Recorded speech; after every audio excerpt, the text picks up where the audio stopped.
Good day, I'm Brian Farrell, and welcome to PACE IT's session on the basics of change management.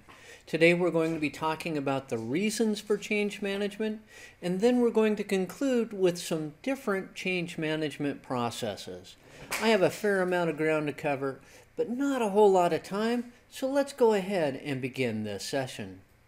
Of course, I'm going to begin with the reason for change management. In a fairly simple network, it is fairly easy to evaluate not only the necessity for a change, but also the possible impacts of that change. However, as the network system increases in size and complexity, it becomes more difficult to not only determine what changes are necessary, but also the possible impacts that the proposed changes will have on the system as a whole. It is quite possible, even highly probable, that a single change will have a ripple effect on the whole system. Change management processes are used to introduce changes to a system in a controlled manner to minimize possible disruption and potential pandemonium. With the reason for change management covered, let's move on to different change management processes. First up is document the reason for a change. Proposed changes should have a solid reason for occurring. A best practice is to include why the change is needed for IT reasons and also for business reasons. As the change proceeds through the process, more documentation may be added to the reason for a change. So let's talk about the change request. A formal change request procedure is used during the approval process and should include several other subdocuments that can be used to gain approval.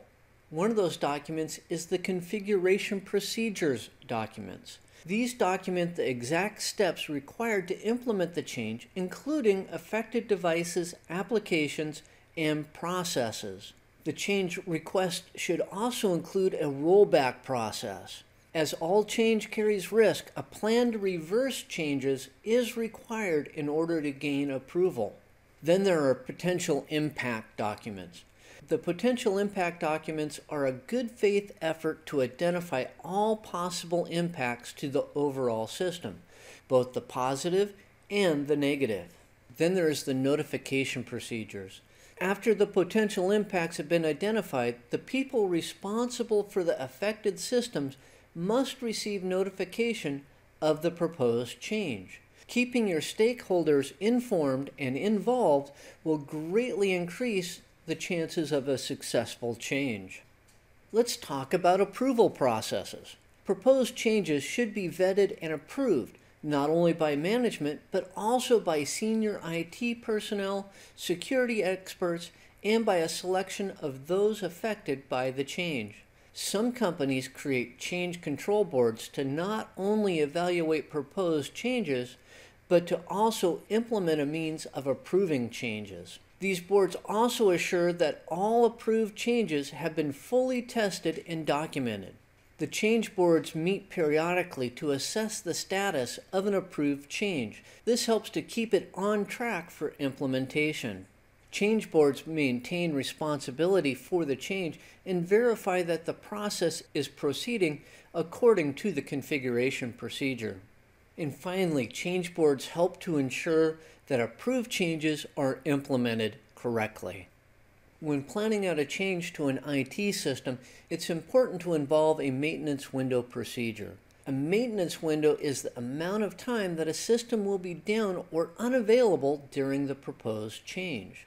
Before the final schedule is developed, an evaluation of all affected systems must be performed with particular attention paid to mission-critical systems.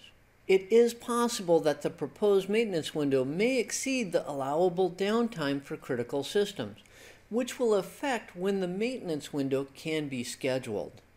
A sub-procedure to the maintenance window procedure is authorized downtime.